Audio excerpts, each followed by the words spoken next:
ओम नमः नमो आइडियानम।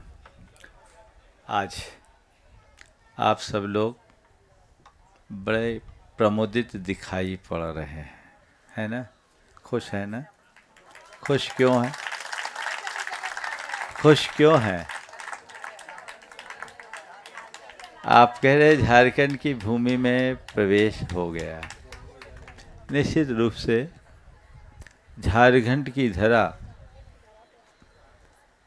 अति पावन धरा है और जैनियों के लिए तो सबसे पावन धरा है, क्योंकि जैनियों के सबसे परम पावन शाश्वत सिद्ध क्षेत्र झारखंड में ही है।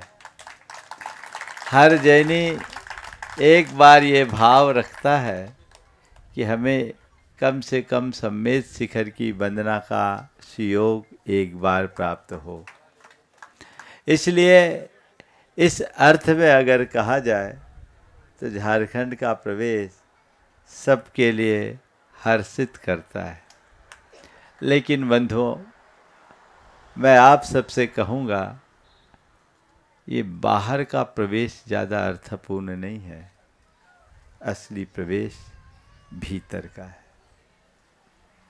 हम भीतर, अपने भीतर प्रवेश करें। हम भीतर क्या है, हमें ये देखना है। हम अंदर से यदि खंड खंड है तो हमें अपने आप को अखंड बनाने का प्रयास करना है। जब तक हमारी दृष्टि में अध्यात्म नहीं जुड़ता तब तक हमारे जीवन का विकास नहीं हो सकता। जब कभी कोई बाहरी संयोग मिलता है, हमारे मन में अपार हर्ष की अनुभूति होती। आज आप लोगों के चेहरे के भावों को देखकर ऐसा ही प्रतीत हो रहा है कि आप लोगों को ऐसा हर्ष हो रहा है मानो कोई खोई निधि प्राप्त हो गई।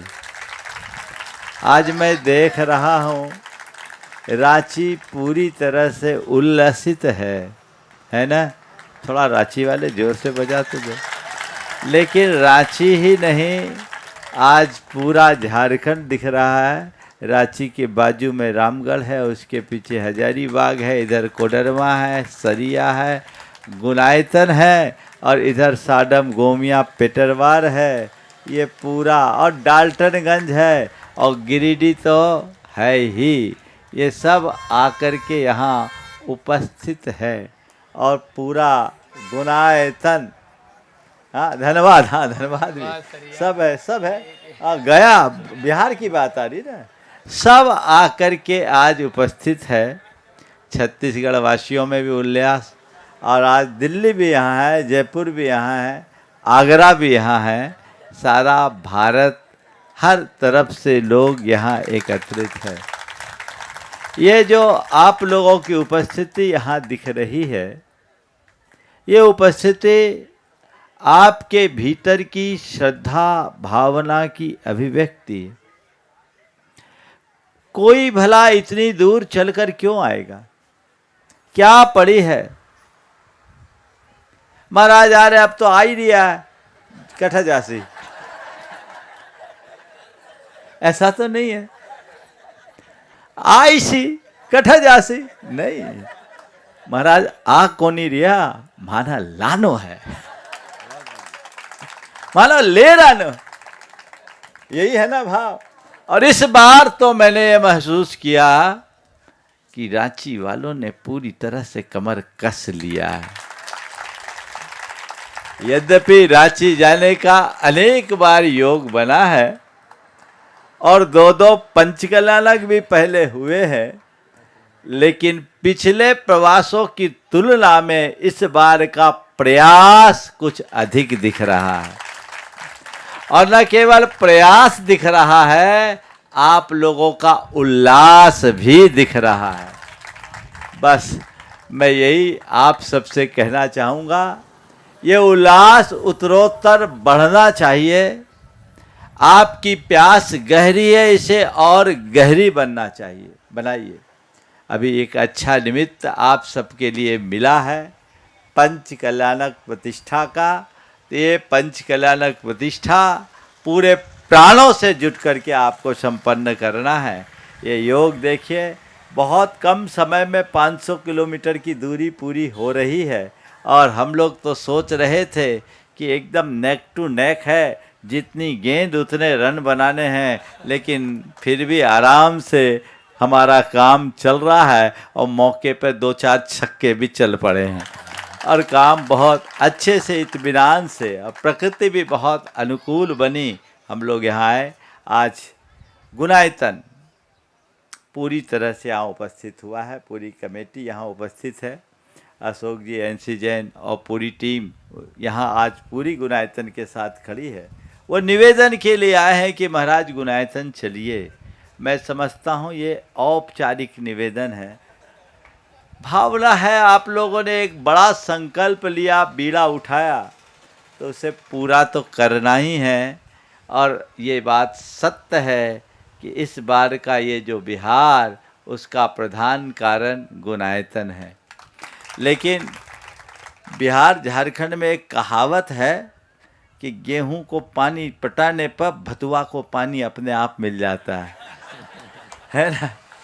तो गुनायतन के निमित्त रांची वाले को फायदा मिलना ही है और ये लोग आश्वस्त थे कि हमारा काम तो होगा। जब 2 साल पहले मैं इधर से निकल रहा था तो थोड़े से कुछ लोग निराश हो रहे थे, लेकिन मैंने आपके यहाँ एक शख्स को देखा है, पूरनमल जी सेठी साहब। कहाँ है कहाँ?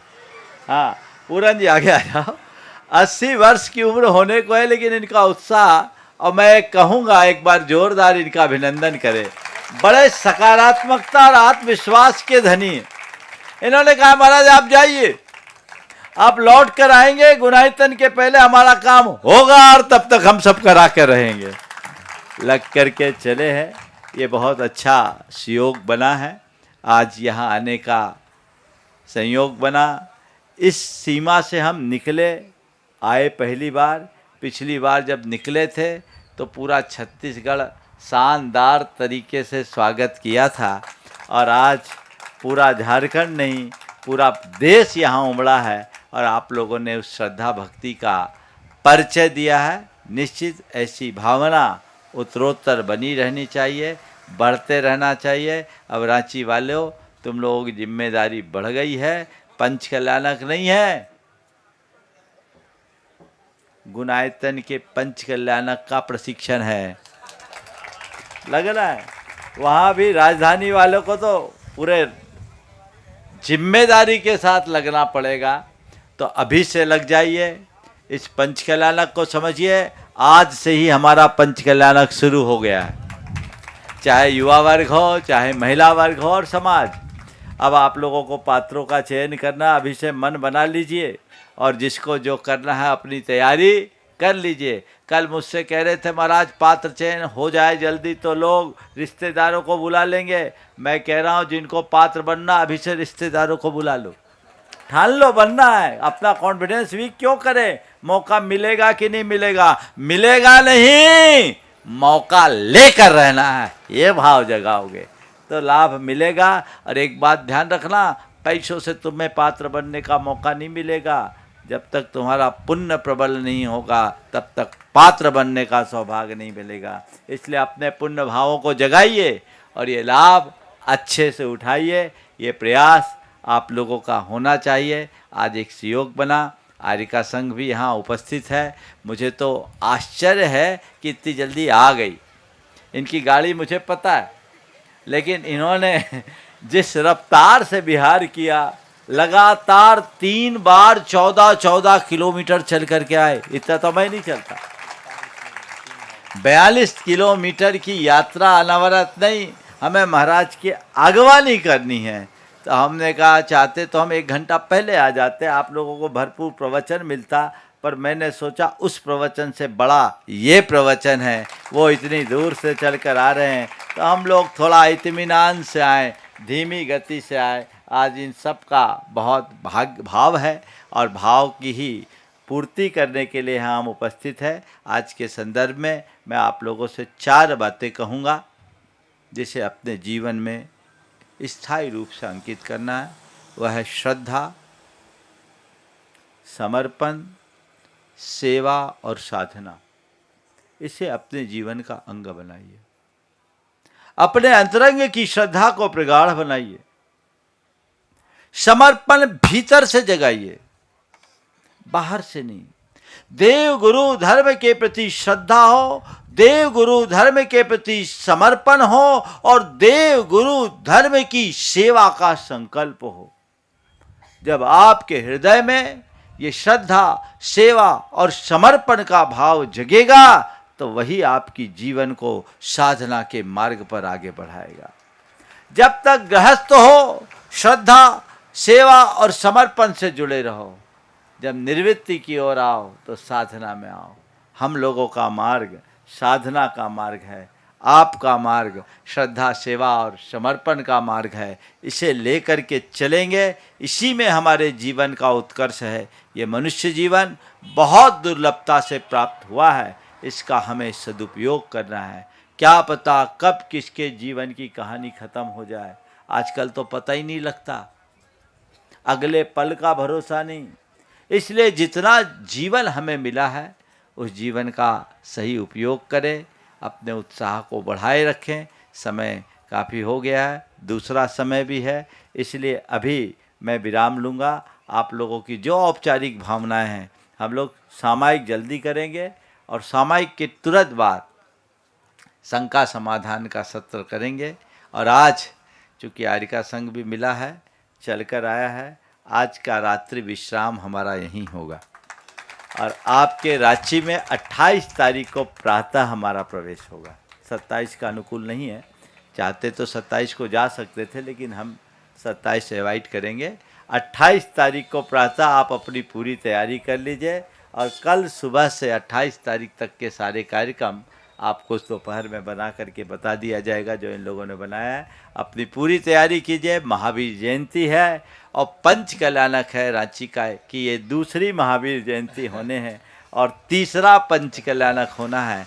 आप लोगों को तीसरे काम को हैट्रिक है तो तीसरे को एकदम नंबर 1 पर ले जाना है। हालांकि पूत के लक्षण पालने में दिखते हैं, इस बार उत्साह कुछ अलग हटकर दिख रहा है। हालांकि उत्साह तो पहले भी कम नहीं रहा और रांची के लोग और कामों में पीछे भले रह जाए, उत्सव मनाने में तो बहुत आगे हैं। उसमें कोई कसर नहीं छोड़ते, तो उत्सव मनाने का उत्साह बना रहता है। आप इस उत्सव को इस तरीके से मनाएं कि आपका जीवन एक महा महोत्सव बने। इसी शुभ भाव के साथ सभी को आशीर्वाद। आप लोग जिस भावना से प्रेरित होकर यहाँ आए हैं उसकी पूर्ति होते रहे। आज छत्तीसगढ़ के लोगों का भी उत्साह बहुत प्रशंसनीय है। थोड़ी सी समाज है, अंबिकापुर से जसपुर तक छोटी छोटी समाजें हैं, 30-30, 35-35 घर की। और थोड़ा पीछे चले जाओ तो चिरमिरी, मनिंदगढ़ ले लो, कहीं बड़ी समाज नहीं, 30-35 घर से समाज जनी। थोड़ी सी चिरमिरी में होगी 50 एक परिवार, इतना ही है ना। लेकिन ये छोटी छोटी समाज में भी जो उत्साह है वो बहुत प्रशंसनीय है। ये सब लोग पूरे बिहार में अपना बहुत बड़ा योगदान देते आ रहे हैं। हमारे पास तो मध्य प्रदेश के लोग और बाहर के लोग भी निरंतर, ये युवा वर्ग निरंतर पूरी व्यवस्था में जिस तत्परता के साथ जुट करके काम कर रहे हैं, एक बार उनके लिए भी करतल ध्वनि से आप अभिनंदन कर दें और इसी तरीके से आगे बढ़ कर के प्रेरणा लें। यहीं पर विराम। बोलिए अहिंसा परमो धर्म की।